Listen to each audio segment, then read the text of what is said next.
Shiko, shoqëritë e rëna në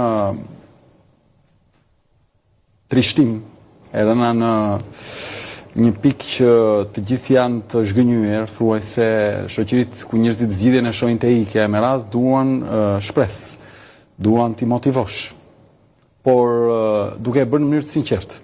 Atë kemi bërë, kemi motivuar në mënyrë të sinqertë një pjesë të konsiderueshme të popullsisë përballë një enturazhi të tërë që ka mekanizma që ju i dini si janë, dhe besoj është fakt që në 34 vite tranzicion ne jemi forca e parë antisistem, e hyrë në zgjedhje që merr një rezultat të tillë, renditet forcët tretë politike dhe marrim një numër të tillë votash dhe imponojmë standarde të tjera të komunikimit publik. A ndodh brenda ditës ndryshimi? Jo. Ama një gjë sot është fakt që ne kemi shtyr procese ndryshimi në këtë vend, kjo nuk ka diskutim.